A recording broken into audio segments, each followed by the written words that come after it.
All right, ladies and gentlemen. So last night I made your first test, unit test. I made it last night. It's 14 pages long because I'm trying to make it look like an AP exam. So I'm trying to have like sets. So it's nice and organized. Of course, I've already found an error and it's annoying. It's fine. Everything's fine. Rage. It's fine.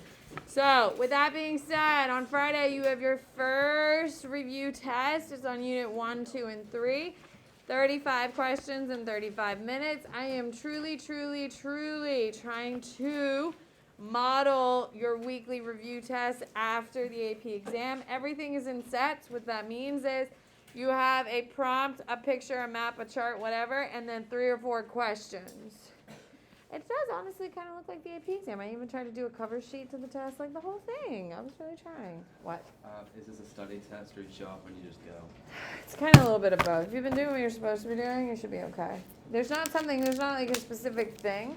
It's on a little bit of everything. If you know this, run back away fine. You should be, yes. But it's not on everything in that packet. Because at the end of the day, ladies and gentlemen, the end goal is it your weekly test or the AP exam that's in 36 days. 36 days. So, the weekly test is here to support. Remember, on Monday, we're going over the answers. If you are not going to be here, if you are not going to be here on Friday because you're at Latin, right? Is that you, Taylor? Are you one of them? Friday, are you one of those? Okay. Do not leave today until you get your prompts. Because you are writing essays over the weekend. You know that, yeah? Like how many? Like 2. LEQs. That's not bad, though. That's actually not Oh, should I do 3? I was left to do 3 is what I was going. I know, and then I knew then something was wrong. The moment you agreed is the moment I knew something was wrong. So, ladies and gentlemen, you are writing essays this weekend. On Monday when you come to class, we're going over the multiple choice. So if you do not take the test on Friday, you have to sit outside my room and twiddle your thumbs. You don't get to make up the exam because you people do shady shit things. Ren. People did them dirty. And then you'll have to take the test at a later date. So you were missing the test, which makes you behind, as well as you're missing going over those answers. So ladies and gentlemen, do you want to miss Fridays?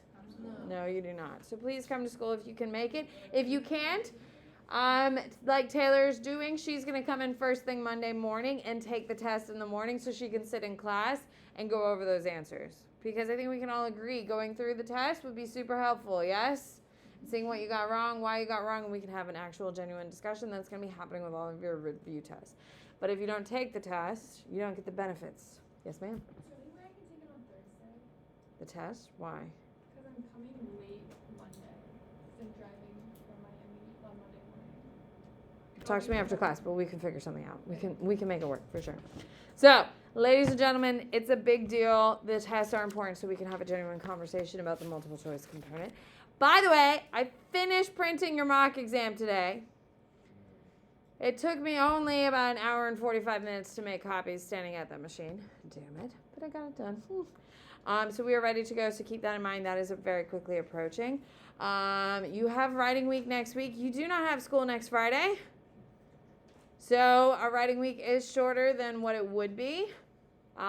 And you will go into the following weekend, Easter weekend, starting your exam review packet for Unit 4, 5, and 6. So just keep in mind that's how things are moving. Sounds good? So what I would like to start with today, before I start talking really Unit 3, is I want to talk about your brain dump, which should be on your desk. Now, the whole point of this assignment is to really streamline content and simplify. That's the point of it, is to simplify. I envision you really looking at these the night before your AP exam. This is where I really see you using it. Just because of it is the major buzzwords throughout the whole review packet. Okay, so these are the quintessential terms you have to know in order to do well on your exam, which is how we are saying. Okay. It's open. Can you wave them in? Or are they just idiots? Okay, so when we're talking about the brain dump, it is not rewriting a huge definition. It is not Taylor and Olivia H. There's a pass up here. 234 for both of you. Okay, so when we're talking about these, it's about bullet points, essentially, and it's not full sentences. You should kind of start them tonight. Tomorrow in class, we're really going to focus on this. I'm not going to sit and write them down in front of you like tomorrow, but we'll be like, hey, Bennett, I don't get what you mean by canvassari, and we'll just talk about it in class. Is everyone clear? So this is my focus tomorrow, but in case some of you wanted to start. So what I'm looking for is like when you see Great Schism, I would say it's the first divide, and I'm right above Unit 2. First divide of Christianity. Okay, splits into Roman Catholic and Orthodox. Okay, argues over, oh my God, why can't I think of it? Oh my God, what is the term? Idols. That's it. Idols because of lack of communication. Okay, so the Great Schism is the first divide in Christianity. It is happening in the early part of the Middle Ages. Here we go. Okay, so simple, straightforward, as it's going to impart your. Oh my God, it's going to affect Europe. You should be noting where these are happening in regions, ladies and gentlemen. You have to be applying a regional component to it. Okay, so let's do feudalism. Okay, it is both in Europe and Japan. It is decentralized. Nice government. Focuses on rights and obligations. Okay. It is going to be rights and obligations based on moral codes and fighting. Let's cross fighting, protection. It's based on moral codes and protection. Sorry. I haven't done that one yet, so it's not like I had. Does everyone kind of see what we're doing? Yes? We're talking about big places where it's coming from. This should not be something that stresses you out. Yes?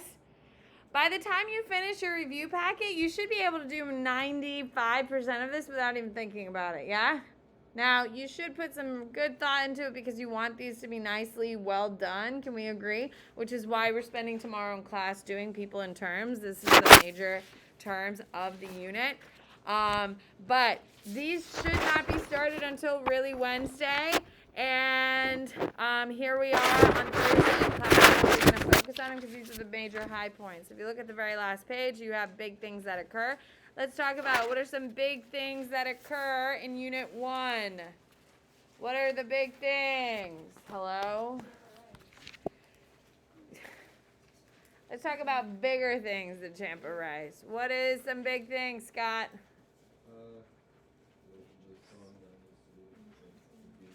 No. Religions are formed. Who's the first religion? Judaism. Okay, second. Hinduism. Third. It's definitely not Islam, people. Christianity hasn't even been on there. Okay, so I think I need you to know the first two, but we have Christianity that's coming up here.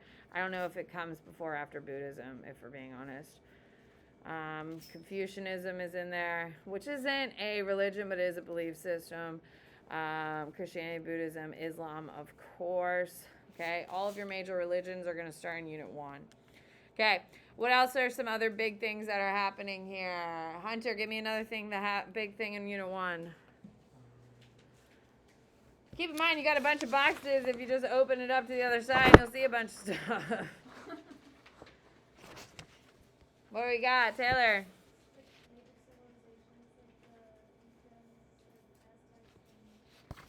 Okay, we have our foundational civilizations. Okay, so if we're talking about foundational civilizations, who would be an important one to now reference? Scott? Huh? What'd you say? I don't know. What did you just say? Song China. Oh, Song China. I heard something else. Song China. Sorry, Scott. Song China. That's the foundation which everything is built on. If you're looking at the Americas, who would be a good one, Taylor? Aztecs, Incans. Those are going to be your foundational ones. Incans is not spelled with a D. Okay. What else is in Europe? What are some foundational ones? What do you got, Joseph? Abbasid is a great one. That's more Middle East, of course. But yes, Abbasid is totally a foundational one. Think about all the Islamic countries we have today. That's the foundational one. Okay? So, foundational civilizations, religions, these are the big ones that are coming out of there. What's another big thing that happens in period 1? Cassidy? Women's social studies has nothing to do with field piloting. It's more of a 2. What else we got? Come on, Taylor. Dar al-Islam, fine. Okay, Dar al-Islam. Okay, the spread of Islam. Okay, Dar al-Islam. We have the Abbasid, who are a huge part of that. We have Al-Andalus. Okay, we have, what are some other major? We got Sufism, absolutely. Sufi missionaries. Okay, but that's essentially what it is. In Unit 2, ladies and gentlemen, you can't mention Unit 2 without discussing what? Trade routes. And who are our big trade routes? Silk Road, Indian Ocean Basin, Trans-Saharan. Booming. Okay, so trade routes are booming, stuff like that. Does everyone kind of see what we're doing? Okay, we're just trying to pull the big things. For period 3, Protestant Reformation is a huge one. Your Gunpowder Empires. We're just trying to consolidate. So if you flip through this, as you're looking through each unit, you have an idea of what big things are happening. You don't need all the details, but it's supposed to help you kind of solidify where things are falling. Everyone understand why we're doing this? Do you see the value? Simplifying? Because that packet is a little daunting, and you're going to have 3 of them. By the way, they get longer. Just telling you, because you'll see that massive stack. That's the newest one. See him? Yeah. He just does it. Thank you. Some of your peers think I'm making it up, and I just don't understand what videos they're watching. Well, it just helps his videos for like 5 minutes. Yeah. I agree. I like him. I think he does a nice job. All right. Perfect. Everyone is clear on what is happening on your little brain dump thing. Do we understand why we do this at the end of the week? Why this is not the priority of your weekend? Okay. This should not be looked at until you're through most of your content. I'm telling you right now, I am going to be going over some of it tonight. Tomorrow, not tonight. Tomorrow in class. Now, how fast we moved is dictated by you tomorrow, which you will see. So should you spend all night tonight filling this in? No, because I'm going to do it in class. Okay? Tonight, I would absolutely finish your exam review if you haven't finished it. Are we in a good spot to finish that tonight? Okay, good. Okay. So let's talk about, Micah does not seem like he is almost done. Are you almost done? Okay, that's not bad. That's not bad. That's not true. James. Mike isn't sorry, he just told me. It was all a bluff. No, it's not. James just. Well, Himmler is very helpful. I would start there. The book does take a little bit more time trying to find the answers. Would you agree on that? Himmler does kind of skip around a little bit because he's got to make sure he looks approachable. So keep that in mind. Sections. Sorry, sometimes that happens. He's got to, can't make everything. He just started doing this last year. Can you imagine? Look at all the videos he's made in 1 year. It's really impressive. Dude, weren't they all made over like 2020? Yeah. So they keep referencing like an online thing. Yeah. So here we go. I do want to cover a couple big things from Unit 3, so if you have your notes out, I would. I have seen people take notes on their little brain dump, which I'm not mad about. It's up to you. I've seen people take notes on their exam review. That's also fine, but my most common so far is through here. I hope you see that there is a lot of flexibility. I'm just trying to give you some options. Okay. Here we go, Unit 3. These are the big things that are coming out of it. Now, when we're talking about Unit 3, you definitely need to understand that Europe is starting to kind of rise. Sure. Okay? Europe is trying to start to rise, but they're significantly behind. However, gunpowder is going to be a huge reason why they're going to start. They're going to benefit from that the most, and it's kind of the jump start they need to kind of get caught up. Okay, let's start with China. So Europe is a little bit behind. We'll come back to China here in a little bit. Okay, China. The Yuan Dynasty, also known as Mongols, are going to be overthrown by the Ming. The Ming are all about culture, and that's a huge disadvantage to them. The Ming are going to be overthrown by another outsider. And who is the outsider? The Manchus. And the Manchus are really identifiable because they have a shaved head and they have a long ponytail braid. Okay? So, if you've ever seen old photos of Chinese people, they're all Manchus because photography is developed during the reign of the Manchus. Okay. So, the Manchus of the Qing, Qing, are going to overthrow the Ming. Now, the Ming are going to reorganize the culture, but they do not restabilize the Qing. They do not settle the Ming as an economic power. The Qing are going to focus on economy. That is their major focus, is making money. Now, during this time period, they're going to regain some, but they're not going to be the all-powerful. Keep that in mind. Who is the most powerful empire in the world at this time?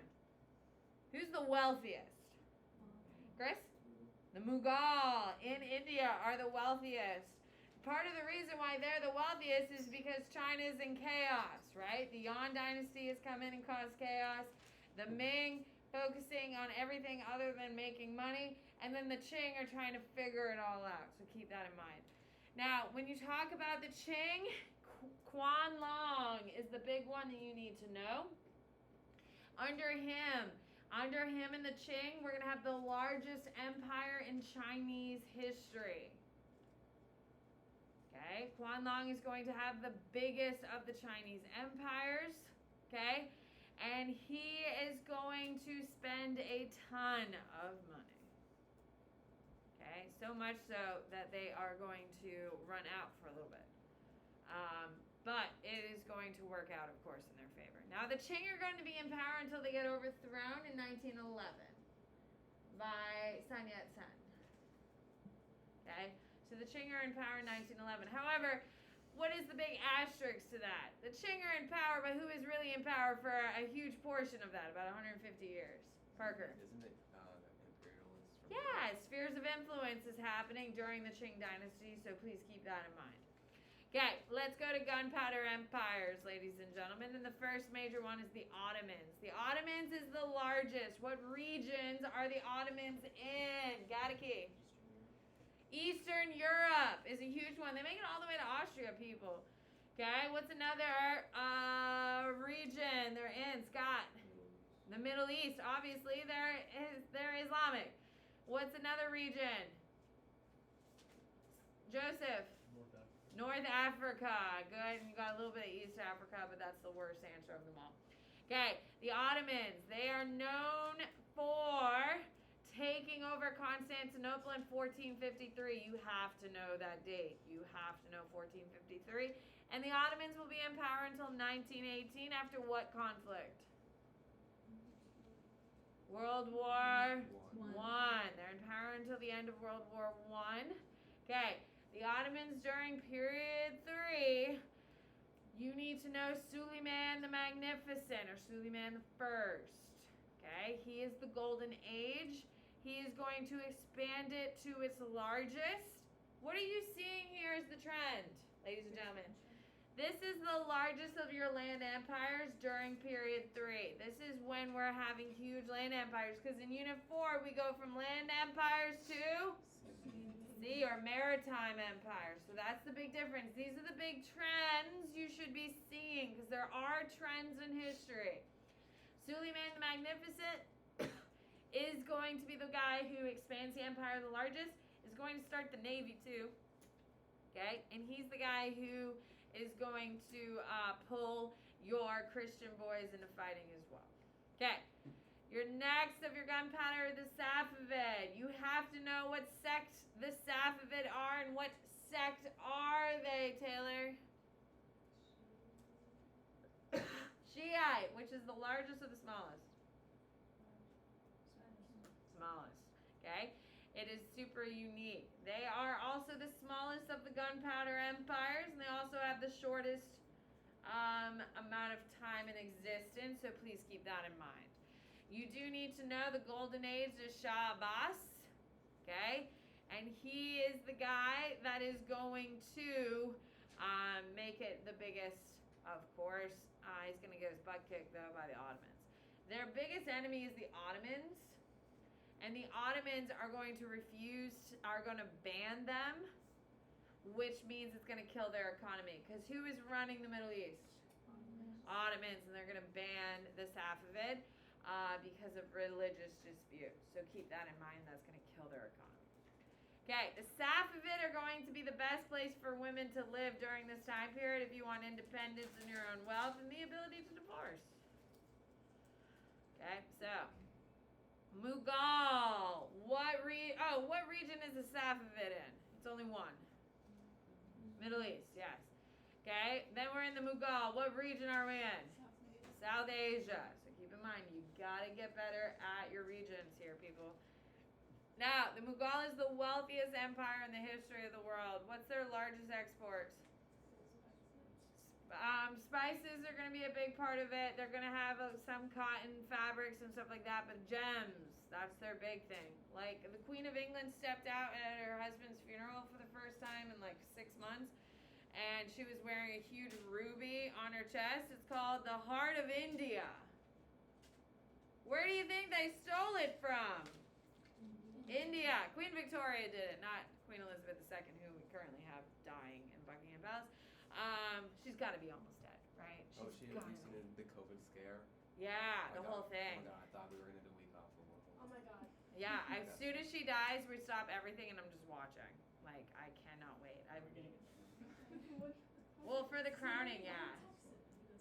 Queen died. No, the queen has not died. She's still alive, but there's no way she's like alive. Like, they gotta be like, it's gotta be like a robot, right? Like, come on now, this chick.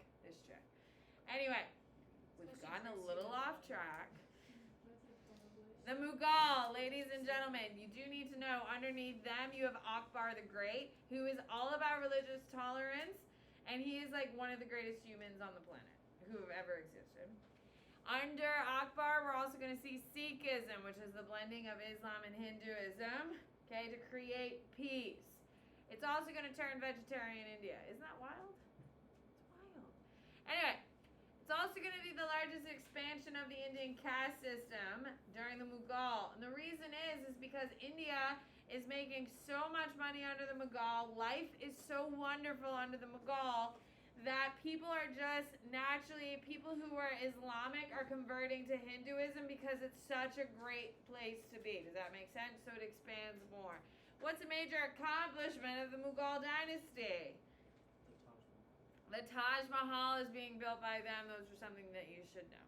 The biggest issue, the reason for the decline is going to be corruption. as well as the British. Coming in and just stealing all their shit. Okay, let's talk about Europe very quickly and centralizing power. Because keep in mind, feudalism is dead, the Black Plague has come, serfs are now wanting to get paid. So kings now have to justify their rule, and they're justifying it by centralizing. So, feudalism is dead, kings have to be more active. They're going to take two different paths. England is going to give more power with the creation of Parliament and the English Bill of Rights. Okay, they're going to welcome more people into government. The French go the other way. The French under Louis XIV, and that's how you spell Louis XIV. So when you see it, you better know, because if you're thinking a 1 and a 4 and a TH, you're wrong. Louis XIV is going to really lean on this divine right and limit even more with absolute power. Long term, what's going to happen in France that doesn't happen in England? Revolution. Keep in mind, the British have invited some people to the table. The French have excluded themselves, which will lead eventually to the French Revolution. Keep that in mind. Perfect examples of the eliteness of France is the Palace of Versailles, all of your lords and nobles, the General Assembly, all of those types of things. Okay, Russia. Russia has finally kicked out the Mongols about 300 plus years after everyone else. Okay, so the Russians have kicked out the Mongols. It is Ivan IV that does it. What is the name of the ruling family of Russia? I just killed off the last one in world this week. Sophia. The Romanoffs are in power in Russia. You need to know that name. That's the ruling family of Russia. They are going to have the boyars, B-O-Y-A-R-S. They are the ruling class, like your lords and ladies, but they're in Russia. Okay? And they're going to have serfs until the 1800s. Yeah. You know how we say serfs end with the Black Plague in the 1300s? The Russians have them until the 1800s. So are they advancing or falling behind? They're falling behind, and a lot of that is because of the Mongols and the slow transition. It's also like a big country, so things move slowly. Okay. All right. Please keep in mind, you are also going to see that Peter the Great is your next one. Next major dude. So you need to know Ivan IV. You need to know Peter the Great. Peter the Great is going to try to revolutionize Russia. He's the first major push. And he is going to try to make them more Western by making what city? St. Petersburg, which makes a lot of sense because his name's Peter. He creates St. Petersburg, which is built on this huge grand European scale. Okay, and he is going to try to push Russia into a more modern component. All right, Ottoman Empire. You have to understand we're going to talk about the Ottoman Empire in two contexts. One as a part of the Gunpowder Empires, and the Ottoman Empire because it exists from 1457 to 1918. Devashir system you have to know. You have to tie it to it. And that is when the military and government had Christian boys. It is going to be a positive thing for Christians because it's going to increase. But it's also obviously incredibly racist. It's not racist because it's not race-based, but they're trying to kill them off and then they won't die. And it builds respect. They put them in the front and they're like, we'll kill the Christians first. Okay, now Janissaries are going to be the elite of the Devashir system where they force all the boys to go fight. Janissaries are elite Christian boys. They also have the millet system, which is something you should remember as well, where Christians and Muslims could rule themselves with their own courts based on their religion. And that is really unique. They're going to do this until the 1800s, and it's a huge reason for their decline. What do you got? Christians And Muslims.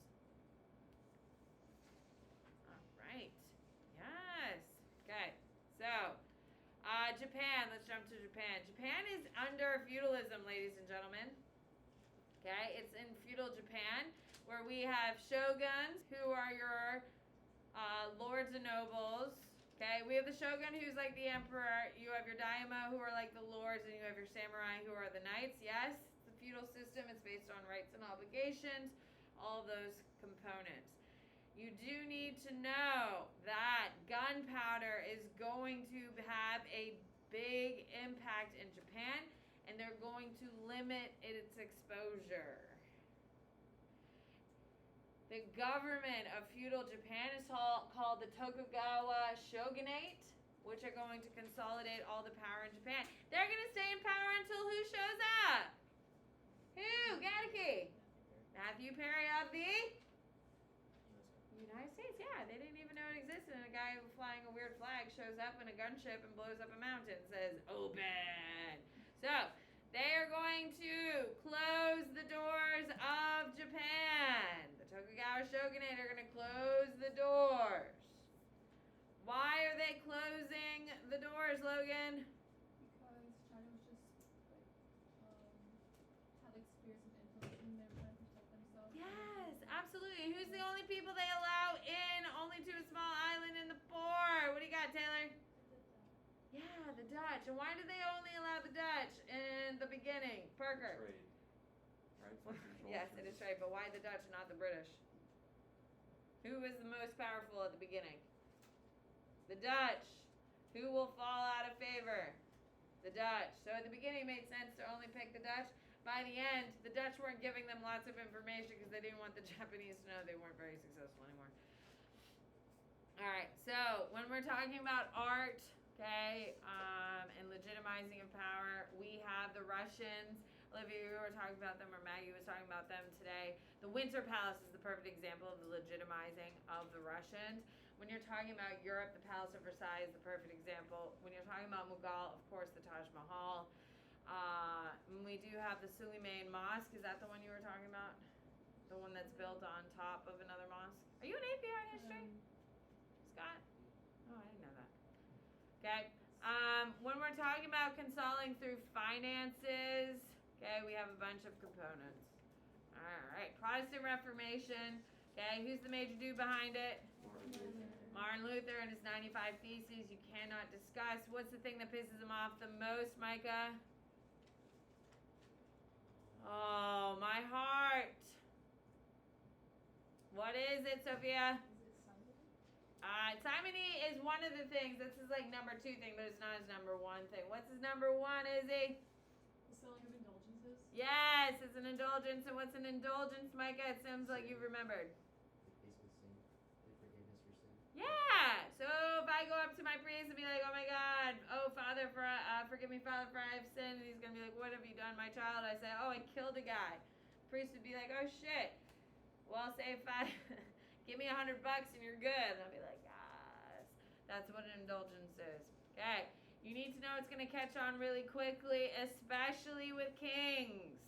Why is it going to spread very quickly, especially with kings and leadership, Joseph? They wanted to get under the thumb of who? The Pope. It gave them alternative. Who is going to be our first country to really jump on the Protestant bandwagon, even though he did not give a shit about religion? Oh, come on, this is the cool stuff. What do you got? Scott? England and Henry VIII. Why does Henry VIII become a dedicated Protestant? Yeah, he wanted to divorce his wife, so he used it as an opportunity. You need to know the major Protestant nations are England, Germany. Are the 2 major ones. You have to understand why Germany.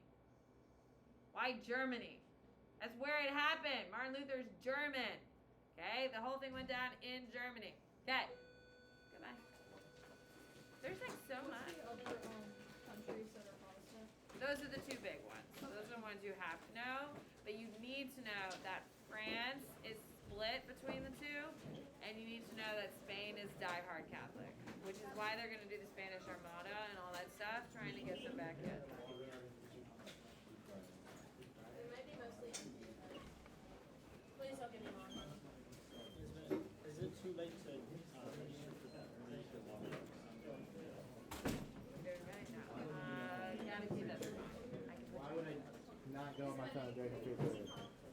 Yes, thank you. I